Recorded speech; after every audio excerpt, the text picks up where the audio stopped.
Let me check something quickly. This is on my calendar, which I am very grateful for.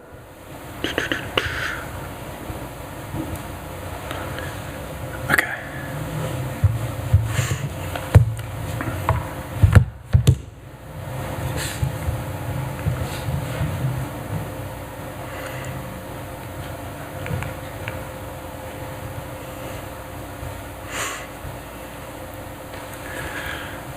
So 3 weeks ago, you guys remember 3 weeks? I'm happy if I sometimes remember what I had for breakfast. I mean, just being honest. Last night I had one of those, was it last night? I kind of went down the list to get Jonas's name. I was like, Isaac, Mia, and I'm like, I can't believe I just called Jonas Mia. Jonas, happy when I can remember. But 3 weeks ago we were talking about a guy, his name's Louis Zamperini. Talked about the 4-minute mile and the quest for the 4-minute mile, and how Louis Zamperini, he was like, it was in his sights. He was one of the ones we thought he's going to make it. And then World War II came along, and he had, as a prisoner of war, he had an experience, and his leg was broken, and that was the end of his running days. He came back from war. He had a very rough time for a few years, and then he met Jesus at a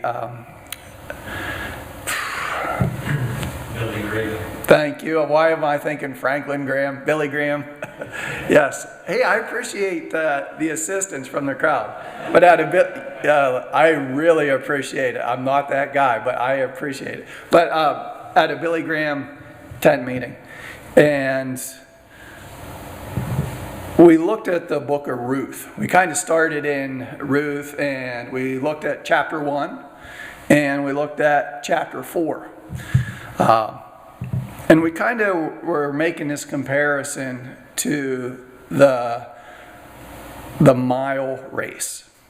The mile race is 4 laps around the track. When we're looking at sports and we're looking at competition, there's the gun going off, or the whistle is blown, or it begins, and there's a lot of excitement. Nobody likes to miss kickoff. Nobody likes to miss the opening pitch. Everybody's curious to see how everybody reacts when the gun goes off, if the race is starting. On the other side, the finish line. And to be honest, there's a lot of excitement at a finish line. You see pictures in the newspaper of the finish line, especially in races. It usually comes down. I was thinking there was the girl from New Bethlehem who won the race, and there's a picture of her at the finish line, and there's a girl falling, and she's going across. It's an iconic picture, and it's something that sticks in her brain. How we finish. The thing is, you never see pictures of lap 2 or lap 3.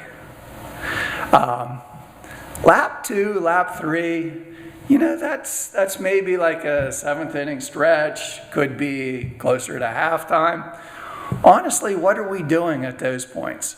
Maybe lap 2, maybe lap 3, might be checking your phone.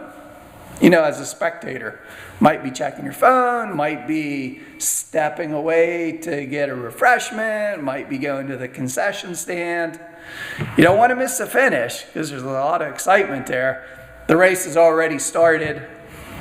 Lap 2 and lap 3, from a spectator standpoint, honestly can be pretty boring.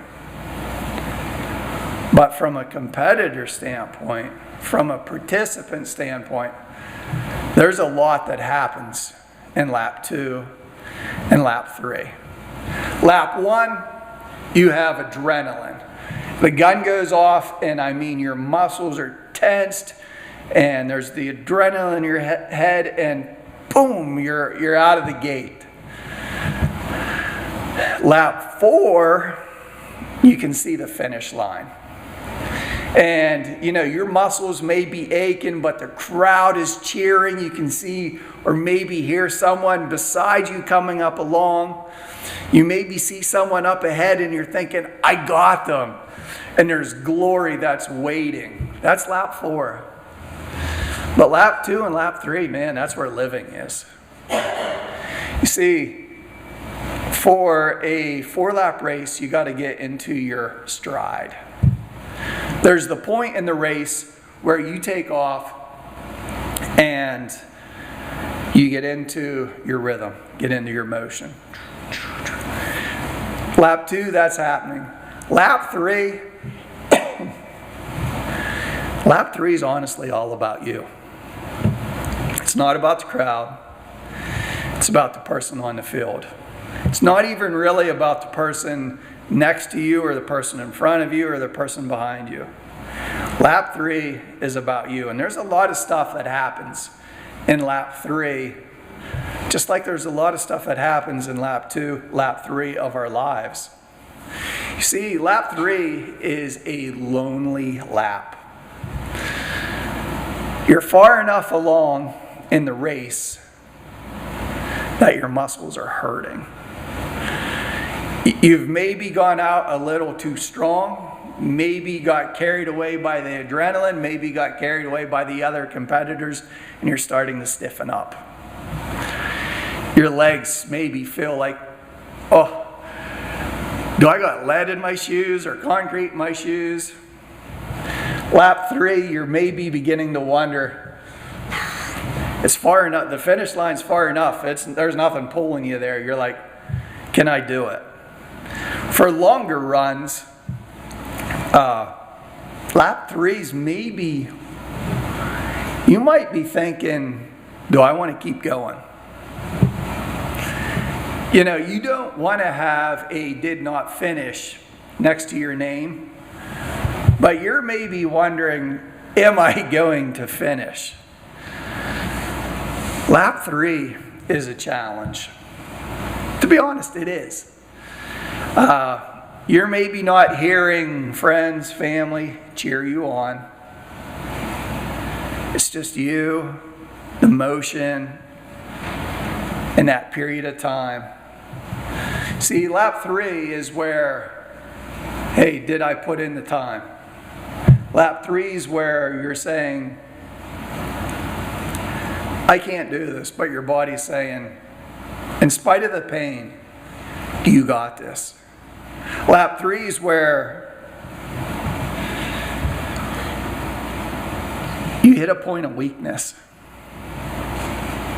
but your training and the time you invested pays off. You realize, I can do this. Lap 3 has the same motion. You start, but as you come around, you're like, I can do the next step. I got the push. I got the drive. I can do this. I want to look at Ruth, her life, but especially Naomi, her life in laps 2 and laps 3. See, there's a lot we can learn from other people in their midlife laps as we ourselves go through our midlife laps. When we open Scripture, we see Naomi in chapter 1. She's married. She has a husband. His name is Elimelech. It's kind of a challenging one to say. I'm kind of a mover, so I'm sorry if I'm losing trying to speak up so this captures me, but I'm kind of like a mover. But Ruth starts out Naomi and her husband Elimelech, they live in Bethlehem. And it says there's a famine in the land, so they leave with their 2 sons. They go to Moab, and there they live. But in Moab, there's tragedy that happens. Naomi's husband Elimelech, he passes away. One thing. Naomi's sons, they take Moabite women as their wives. From a scriptural standpoint, from a law standpoint, this was not a good thing. There wasn't supposed to be any intermixing. See, whenever intermixing happened, usually the men would be drawn away to worshiping false gods.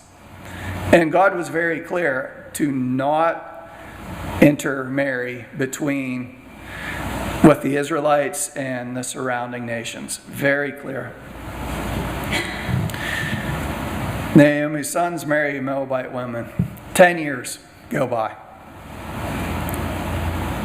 10 years. I mean, when you read Scripture, it doesn't take long to read the book of Ruth. But when you break it down, man, 10 years. 10 years is a long time. I'm 51, I look back to 41, and I'm like, man, that was a long time ago. 10 years passes. More tragedy hits Naomi. She loses both of her sons. Scripture doesn't bring this out, but there is also a further tragedy that happens. Naomi doesn't have any grandchildren. Naomi's left with her 2 daughters-in-law. And on top of that, what they came to Moab for, the famine hits Moab, and there's nothing. She has nothing. She has no one, with the exception of Orpah and Ruth, the Moabite daughters-in-law. And she's in a place of starvation. A big period of time has passed. We don't know. I mean, Scripture just says 10 years between Elimelech and her son's death. A long period of time. Scripture says she decides to go back to Bethlehem. She hears that God is once again blessing Bethlehem. And she decides to make the journey back. She talks to her daughters-in-law and said, hey, you stay here. Find other men to marry and live your lives. One decides to stay, the other decides to go with her. And they go back to Bethlehem. Now, the trip to Bethlehem, you got to do a little digging to find it. But where they were in Moab, it was, one commentator said, a little more than 30 miles. Another commentator said a little more than 50 miles.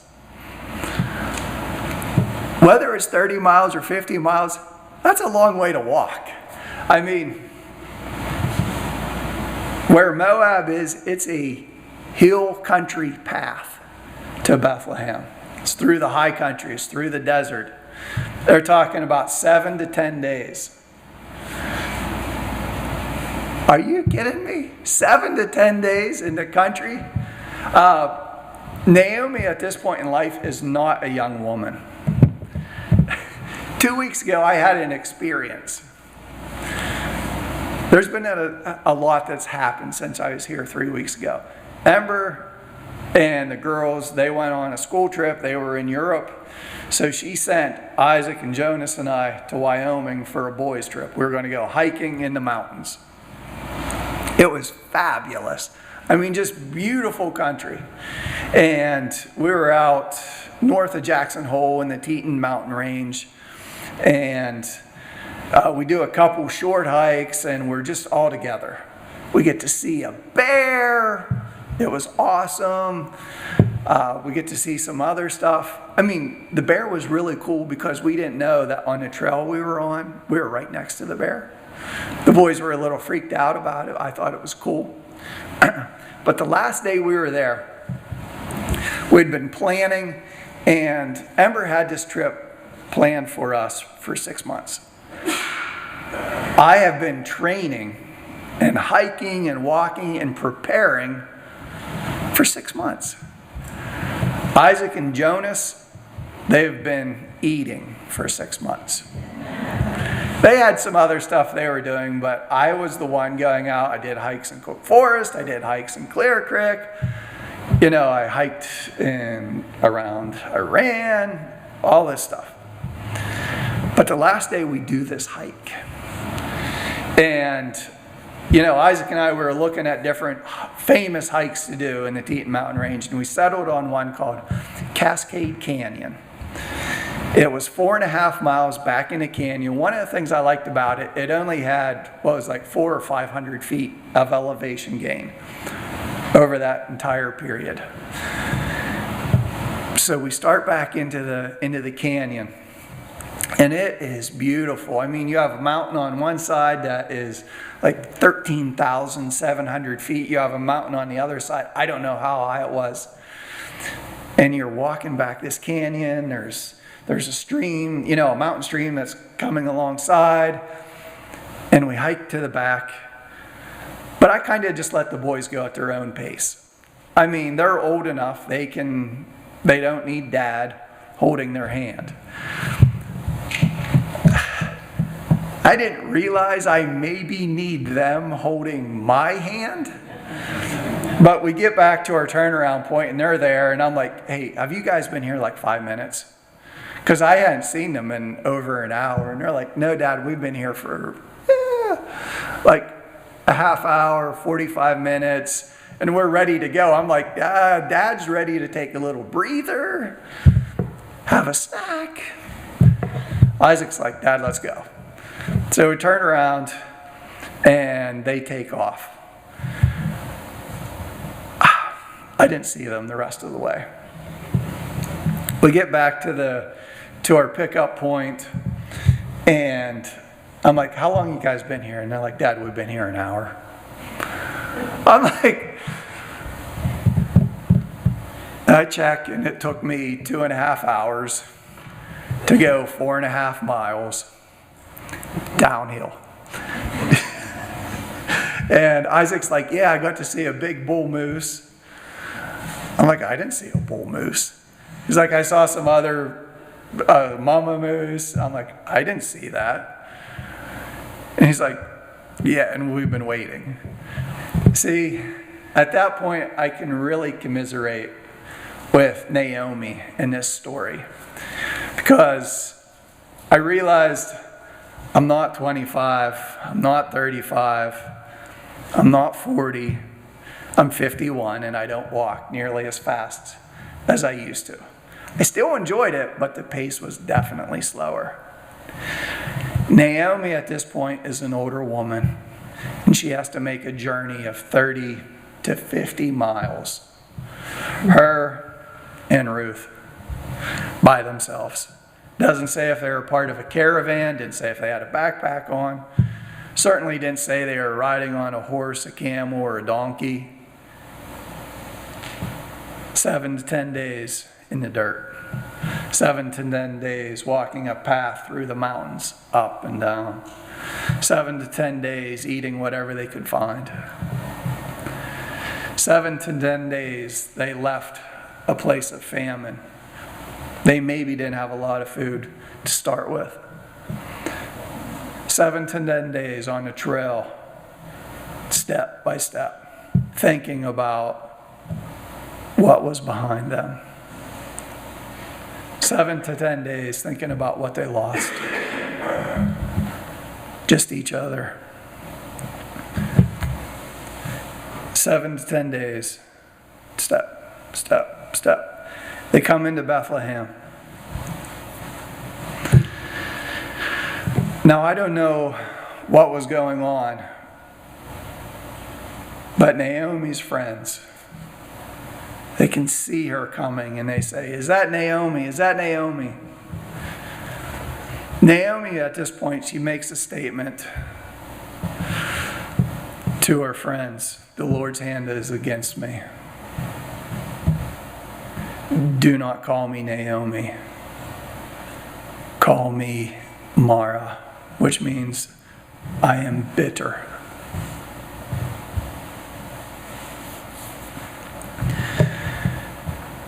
At this point, it would be very easy to be judgmental of Naomi.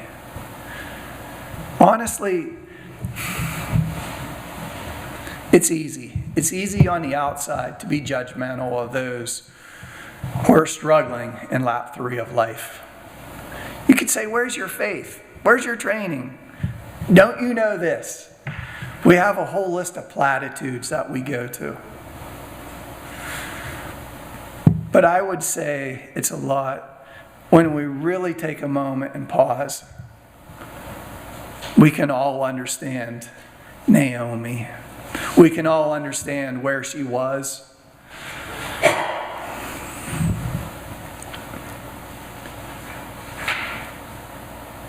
"10 years of discouragement, 10 years of hurt, 10 years of frustration."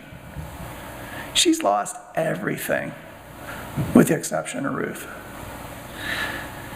She maybe is now wondering, what else can go wrong? What else can God take from me? The Lord is against me. It seems so true to be in that place. Guys, we're not going to make it today into the next few chapters of Ruth. God just has us right here at this point. This is something that we have to deal with. This is a part of Scripture that we do not want to run past. What do we do? What do we say when we find ourselves saying the same things that Naomi did? The Lord is against me. The Lord's hand is against me. At some point in your life, you're going to have that thought. At some point in your life, you're going to have that feeling. At some point in your life, you're going to be like, "God, are you even there for me anymore?" What do we do with that? First, I want to encourage you to do what Naomi did. She took a step. She left Moab. She could have stayed at Moab. After 10 years, she probably had some people that she knew. She had her daughters-in-law family that she could probably call on for assistance. She had 10 years of roots in that place, 10 years of history, 10 years of memories. This is a place that she came.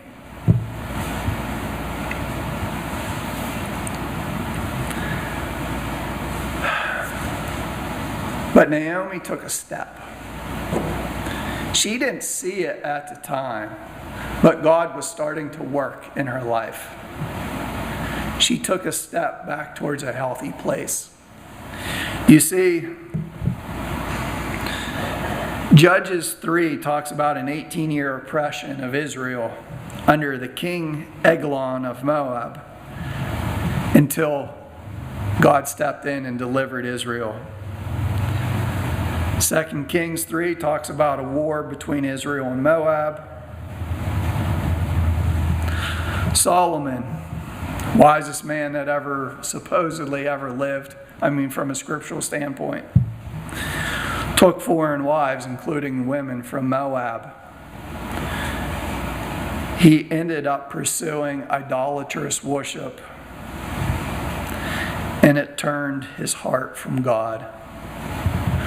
Moab had all the trappings of a healthy place. When you look at the ecology, when you look at the surroundings, it was a vibrant, it was a healthy place. There was a lot of crops. It had the appearance of health, but it was not for God's people.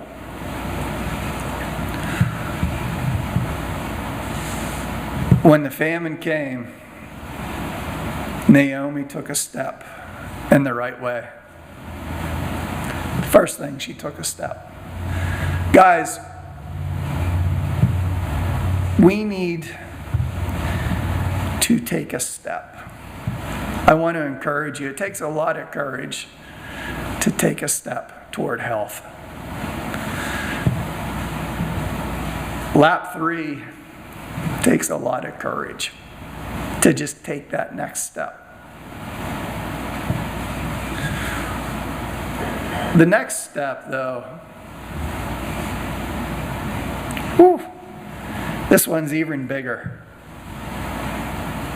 She comes back, she sees her friends, and she makes a statement that her name's now Mara. I am bitter, the Lord's hand is against me. She doesn't even start with, hey, how are you doing? Let me tell you about the past 10 years. No. Blah. Step 2 is, you gotta let it out. You gotta let disappointment out. You gotta let discouragement out. You gotta let anger out. You gotta let frustration out. You gotta let hurt out. All that stuff, it gets in us. I mean, Naomi had a 10-year period of this growing inside of her. This infection. There are times when we have a boil. It gets deep under our skin. And it takes lancing to get all that infection out. The sorrows of life can be like a boil in our soul. Guys, I don't want you to be afraid to let it out. It's really important. You know what's really cool? God is big enough that He can handle our anger. Have you ever yelled at God?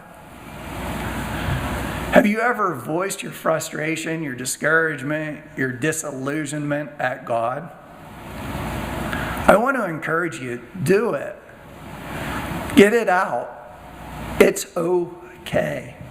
I don't know if you've ever had anybody tell you that. It's okay to be mad at God.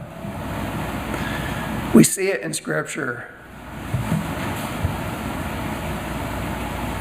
Naomi was not the only one who dealt with this type of feeling. Who would be her great-great-grandson, most famous king of Israel, King David. He wrote in Psalm 13, 1 and 2, "How long, Lord, will you forget me forever? How long will you hide your face from me? How long must I wrestle with my thoughts and day after day have sorrow in my heart?"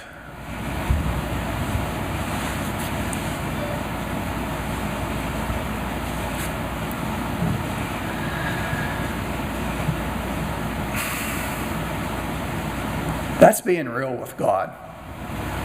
It is. I want to encourage you, be real with God. You see the name Mara, you see that bitter place. It shows up in Scripture in another place.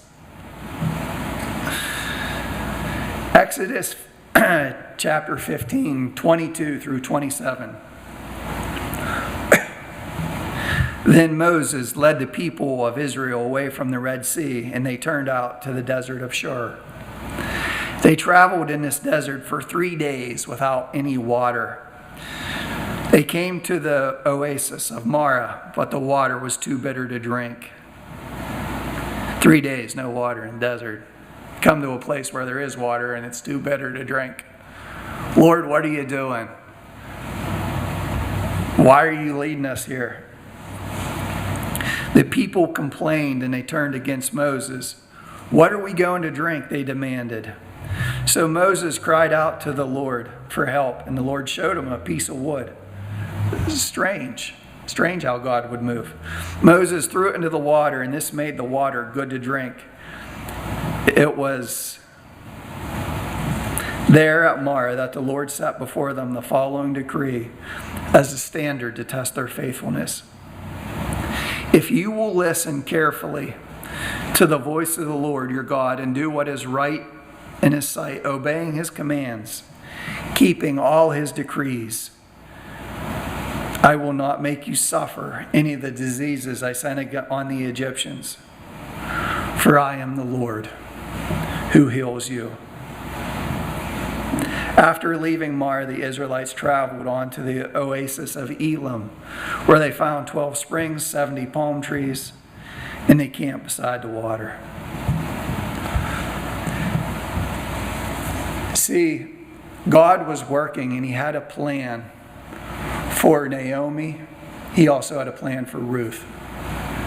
Step one, they had to get out of Moab. They had to take a step in the right direction.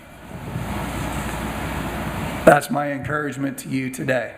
Take a step out of Moab. Take a step in the right direction. Take a step towards getting help if you need it.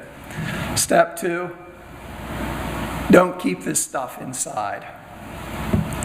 It wasn't that Naomi shared with everybody. No, it talked about the women that recognized her, even after being gone for at least 10 years, even after spending 7 to 10 days on the trail. They still knew who she was, so I know that this was people that were close to her. She had a friend group, and she let it out. Guys, if you have a friend group, turn to them. Trust them. People that are trustworthy can say, you know what? I'm really struggling. And I really don't know what God is doing now. I have no idea in the world. And I'm not happy about it. You don't have to come off sounding all faithful or like you got it together. Just be real with them. Be real with God. Get that stuff out. Let it out. Let it get out of the way. Step one, step two. Because the race ain't over yet. This is just lap 3. God still has lap 4. Lap 4 is where it really starts getting good. So if you're in lap 2, if you're in lap 3, I want to encourage you, keep going. In 3 weeks, I'll be back. That's what I was checking my calendar for. John, he got me down for the last 2 weeks in August. I'm looking to my wife. She's the keeper of the books, keeper of the schedule. So I thought I was going to get everything wrapped today, but as I was studying this morning and writing it out, I knew this is where we were to end for today. Everybody has a lap 2 and lap 3. It's not the end of the race. Keep going. We're going to get into lap 4 in a few weeks. So I just want to thank you for your time and your attention. And we'll turn over to close in hymn 222.